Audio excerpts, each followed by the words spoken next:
bakal coba untuk meledakan, saling meledakan antara Indostar dan juga RRQ Kazu.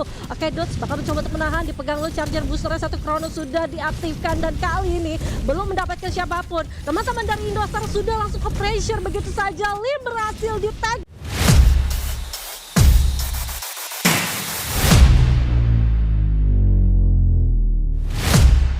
Gak sabar round pertama kan seperti apa, ini dia Bermuda. Silahkan Baby Moon dan juga Bung Suryadar. Oke, let's go Survivor, kita akan masuk untuk di round kita yang pertama, Free Fire Road Series Indonesia 2024 Spring, yang dimana untuk garis pesawatnya ini harusnya masih terbilang cukup adil ya, walaupun lebih condong ke arah sebelah kanan kiri, dan kita juga bakal ngelihat apakah drop zone dari masing-masing tim ini akan seperti di week kemarin ataukah ada perubahan. Kalau misalkan ngelihat RRQ aja sudah berani nih ditabrak sama Indostar, apakah untuk di map kali ini juga akan ditabrak lagi nih Bung Surya? Ya, kalau kita melihat Indostar mereka berada di seputaran Bima Sakti, mereka nggak coba untuk rusuh ke arah RRQ. Kemudian Vegas itu sudah seperti yang aku bilang tadi, Torat nggak main hari ini, Force Divine nggak main, mereka coba untuk kuasai Bullseye dan juga CPR-nya. Nah, tadi sempat aku singgung juga Dewa sama satu esports kemungkinan akan berperang, tapi Dewanya sedikit mengalah nih, mereka ngambil daerah graveyard-nya, tidak ke observatory. Kemudian MBR Epsilon mereka menguasai daerah Clock Tower karena sebelumnya mereka di Rim 6 Village, dan jalur pesawat pun tadi memang nggak sampai dan cukup aman. Tapi Bigetron Delta kedatangan tamu mereka SCF coba untuk menuju ke arah Sentosa. Kayaknya karena nggak ada opsi lain deh, makanya ke arah Sentosa, mau ngambil daerah Rim 6 tadi cukup jauh juga pun ya. Ya cukup resiko ya, tapi kali ini pembukaan sudah terjadi di mana Keong bakal coba untuk mendapatkan satu player dari IRF Pulse yang berhasil untuk didapatkan first blood-nya.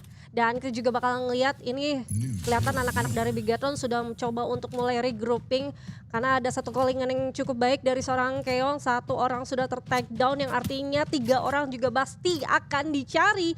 Udah terlihat dari POV Keong, satu sniper sudah langsung disorot saja tapi belum dibuka tembakannya, bakal mencoba untuk nge-split dulu ke arah sebelah kanan. Dan kita juga bakal ngelihat di sisi yang berbeda di area graveyard, ternyata dari seorang Topex juga berhasil diambil oleh Sam 13. Iya, 3 poin eliminasi tadi terlihat sudah didapatkan oleh tim Dewa United Esports. Yang terlihat di sini adalah satu esports mereka cukup pede. Mereka tadi kan kita lihat ada di observatory, namun perang yang terjadi itu berada di seputaran graveyard. Artinya apa? Moving cepat dilakukan oleh tim satu esports, dan tentu Dewa sudah ngebaca hal itu.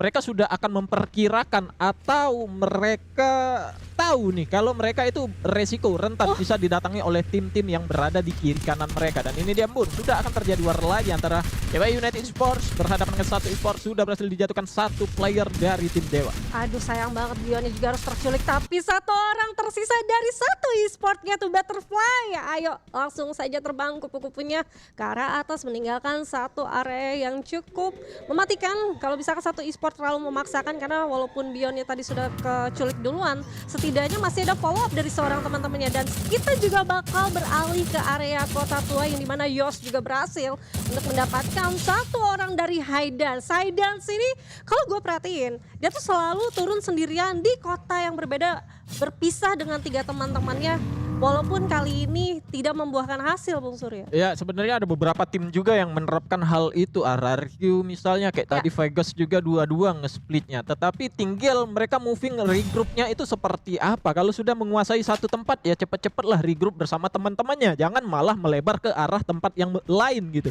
Karena kan titiknya tadi mereka itu harusnya ngambil daerah Cape Town. Ya, harusnya mungkin dari Haidans sini kalau misalkan dapetin satu orang oke lah. Tapi nggak terlalu wise sih menurutku. Karena gue rasa Haidans sendiri mungkin terlalu lama infonya, walaupun sudah masuk tapi sulit untuk regrouping. Nah sekarang kita bakal melihat dulu pertempuran yang kemungkinan akan terjadi, karena kali ini Dude sudah mencoba untuk nge-tapping ke arah atas. Sudah terlihat walaupun damage-nya belum terlalu bagus karena terlalu jauh juga ya visionnya. Terlihat teman-teman dari IRF sudah setup 2 di area patahan, 2 benar-benar di area bawah dari Mars Electric. Sedangkan ini Dude bakal memberikan informasi yang cukup baik, sedangkan Razor coba untuk melakukan split up dulu. Kita bakal lihat apakah yang akan dilakukan oleh teman-teman dari RRQ. Kemungkinan terjadi sih mereka bakal coba untuk mencari informasi dulu, atau mereka coba untuk menahan. Gue rasa sih harusnya menahan, karena sebenarnya zonanya tuh masih berpihak walaupun ini masih zona pertama, tapi setidaknya RRQ masih punya beberapa potensi untuk memenangkan clutch bersama teman-teman dari ARF. UAV like juga sudah dibuka, tinggal menunggu momentum saja. Kali ini Legalot juga bakal bersiap di satu compound ya. Ya, harusnya dengan posisi seperti ini ada 2 player di bagian atas dari tim SCF itu mengunci pergerakan Legalot. Legalotnya nggak bisa gerak di bagian sana. Aku paham maksud Legalot itu dia mungkin saja mau ngambil daerah bukit, tapi sudah terkunci 2 player. Dan itu dia Razor sudah bakal maju aja ke bagian depan sana. Di mana Razor berhasil mendapatkan 1 orang false yang harus terkonfirm menjadi kill.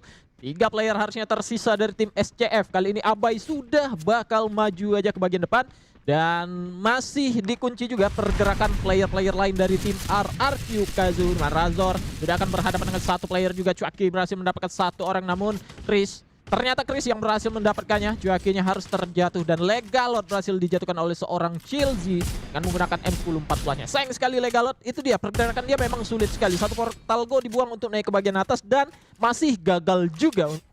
Dia harus tereliminasi. Ya untungnya masih bisa untuk dilakukan reviving ya, yang artinya sudah ada 1 orang yang mencoba untuk menjaga di area vending machine atau tadi pakai pocket ya, pakai pocket dari seorang Dudes juga. Dan kita juga bakal ngelihat ya di sisi yang berbeda juga TWE tadi berhasil untuk mendapatkan 1 orang. Entah tadi berperangnya sama siapa, tapi kalau gua rasa ini terlalu lama juga nggak baik untuk teman-teman dari ARF. Dan kita juga bakal tadi ngelihat berpindah ya teman-teman dari TWE, tapi pertempuran ternyata masih dilanjutkan oleh Razor yang sudah nekat menggunakan 1 portal goal-nya, berhasil untuk mendapatkan 1 orang lagi dari ARF. 3 eliminasi sudah dikantongi oleh RRQ Kazu. Ya, sayang sekali kita melihat tim-tim yang memang masih ada di papan bawah. Kita lihat dari tadi 1 esports, kemudian SCF, kemudian Kraken Esports. Mereka 3 tim yang harusnya dapetin poin maksimal pada hari ini, mengingat semakin dikit matchday sisanya nanti yang harus mereka lewati, tapi masih ada kesulitan yang mereka dapatkan di sini. Evaluasi tentunya sudah mereka lakukan, pastinya mereka harus ngedrop kemana, tapi mental perang itu yang nggak bisa dihilangin. Aduh, Legalot rupanya udah ditungguin juga dan harus terkena knockdown karena hitlistnya connect, yang dimana Legalot sudah mulai mendekat. Dan sekarang adalah kesempatan untuk lone survivor dari ARF sendiri untuk cabut. Apakah masih bisa untuk membalikan keadaan lagi, karena harusnya Legalot sudah coba untuk dilakukan reviving, sedangkan masih ada Razor yang mencoba untuk mengejar pergerakan dari seorang Chilzi.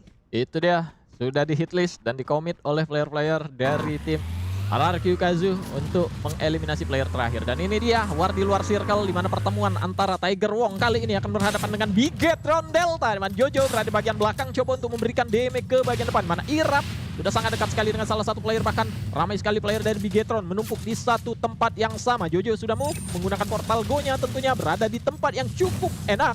Namun hati-hati, temannya harus berada di bukan dari seorang Jojo pun 1 player. Keong sudah harus terjatuh, bahkan Dix pun menyusul sudah harus terjatuh juga. Ada Bara untuk memberikan perlawanan, namun Irapnya buat harus terjatuh di sini dan masih bisa di revive harusnya. Bigetron Delta menyisakan seorang player saja. Man Sensei pun terjatuhlah, sudah terkena granatnya sendiri. Berbahaya bagi tim Bigetron Delta, akan ke wipe out.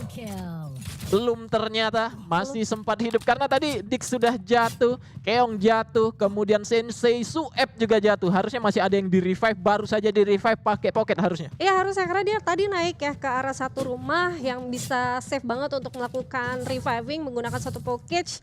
Walaupun kali ini agak sulit kalau misalkan mau coba untuk melakukan lootingan kembali, karena masing-masing drop zone tertentu sudah dihuni sama beberapa tim yang masih ada. Dia masih 12 tim, yang artinya belum ada 1 tim yang tumbang. Setidaknya Bigetron masih bisa bertambah umurnya ya untuk survive lagi di Iya, kesulitannya biasanya apalagi di menit-menit 8 menjelang mid game late game ini ya, kesulitannya resource-nya sudah habis gitu. Resource-nya sudah habis. Kecuali dia berani aja kembali gunakan solo dare misalnya.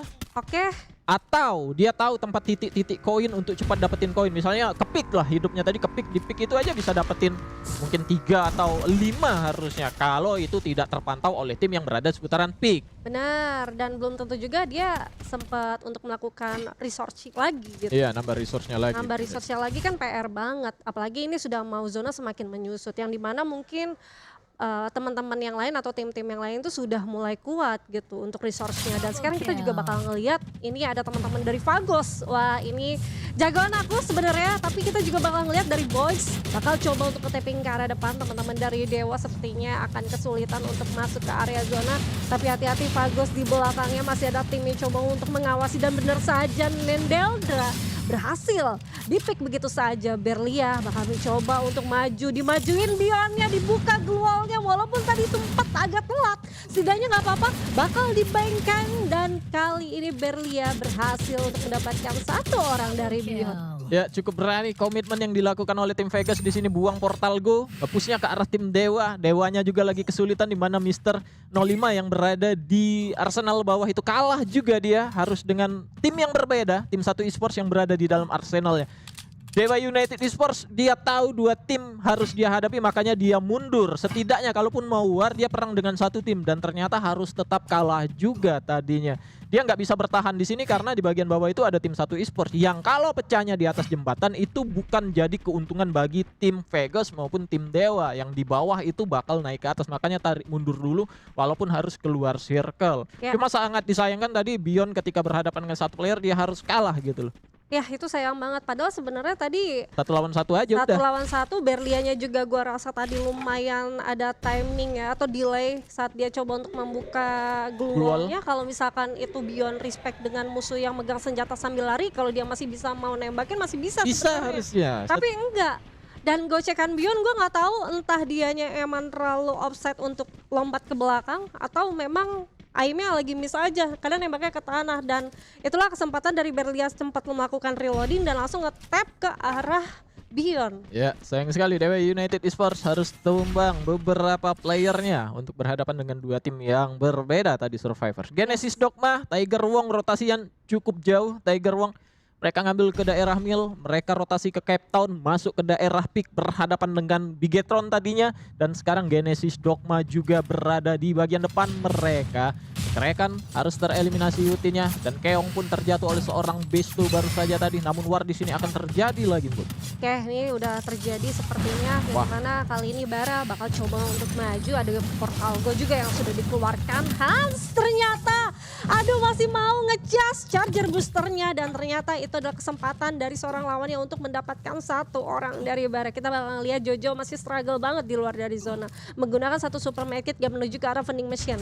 Ini masih 1800 yang artinya dia masih bisa untuk melakukan reviving kepada dua rekannya yang sudah gak ada. Dan sekarang kita juga bakal ngeliat ini pertempuran antara Fagos dan juga Indostar. Ada satu homer yang sudah diaktifkan juga, bakal langsung maju begitu aja oleh Boys. Dua gluol sudah dibuang, masih mencoba untuk nge-spray, tidak ada yang terkena. Dan sekarang Boys almost mendapatkan satu orang dari Indostar, tapi udah cukup telat. Dan sekarang Deldra bakal mencoba untuk menguasai area teritori dan itu dia satu orang berhasil di end dan Fagusnya juga harus tereliminasi dari stack 12. Iya, sayang sekali keberanian mereka cukup berani lah berhadapan dengan beberapa tim. Resource sudah terbuang banyak. Tadi portal go mereka gunakan ketika mereka coba untuk berhadapan dengan Dewa. Kemudian mereka harus war lagi di tempat yang berbeda dengan tim yang cukup kuat juga Indostar. Dan mereka harus kalah. Apa yang dilakukan oleh De Indra tadi ketika dia musuhnya terjatuh dan dia coba memilih end instan aja daripada dia medkitan gitu. Betul. Yang penting dapat satu poin eliminasi, tapi dia nggak sadar ada satu granat yang terbang ke atas kepala dia.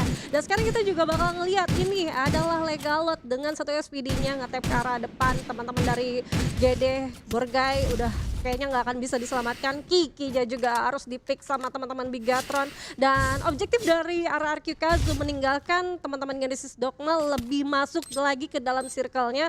Dan Dots bakal berulah dengan satu granat langsung dikeluarkan gitu aja. Oh, belum ada yang terkena sama sekali. Tapi setidaknya Del sudah jatuh dengan sakitnya zona. Dots bakal coba untuk objektif masuk lagi ke area yang lebih aman. Dan coba untuk memberi pressure terhadap Sis Dogma dan berhasil untuk mendapatkan beberapa poin eliminasi. Kraken juga somehow harus dia stack ke 9. Kita juga bakal ngelihat masih ada Abai dengan satu charger booster berhasil untuk mendapatkan satu orang lawannya. Dan kita juga bakal melihat banyak banget yang sudah tereliminasi Bung Surya, yang artinya peperangan sudah pecah di mana-mana. Ya, itu dia mana dari tim Oke Semangat. Mereka numpuk di satu tempat aja, sudah dalam pantauan tentunya. Yang berbahaya adalah SPD yang digunakan oleh seorang Dudes ini. Di balik satu gol pun masih akan tetap terkena damage ke arah tim lawan. Itu dia, satu headshot sudah didapatkan, namun belum berhasil langsung untuk menjatuhkan tim Semangat. Oke, itu dia Dudes berhasil mendapatkan satu knockout juga, di mana Riz harus terjatuh, Bigetron harus tumbang. Mereka di placement ke-7 aja, 2 player juga sudah harus terjatuh di bagian bawah sana. Uswai menyusul, artinya 2 player aja tersisa dari tim Semangat. Oke, berada di atas tower, namun lagi-lagi SVDA masih mengancam meskipun sudah berlindung di balik satu gol. Ya, dan tadi sempat kelihatan juga ya, Abai di sini menerapkan beberapa landmine di balik glowalnya. Yeah. Artinya kalau misalkan teman-teman dari RRQ harus move, harus bergerak, dan satu glowal itu udah pasti akan diambil sama seorang lawannya dari area luar zona, udah pasti kena perangkapnya. Tapi pasti sulit juga karena posisinya adalah teman-teman dari Semangat Oke. Kalau misalkan mereka turun dari tower, itu pasti akan menjadi makanan yang cukup enak untuk teman-teman RRQ. Namun kalau kita ngelihat kali ini banyak banget yang ulah teman-teman dari Indostar dengan beberapa granat yang sudah dikeluarkan oleh Lim, dan sekarang kita bakal ngeliat POV dari seorang Kocal yang masih mencoba untuk memberikan backup dari atas, sedangkan Lim kali ini bakal mencoba untuk memasak satu granat yang akan dilemparkan begitu saja. Besto MBR harus tereliminasi, dan kita juga bakal ngeliat kali ini Dudes bakal coba untuk saling meledakan antara Indostar dan juga RRQ Kazu.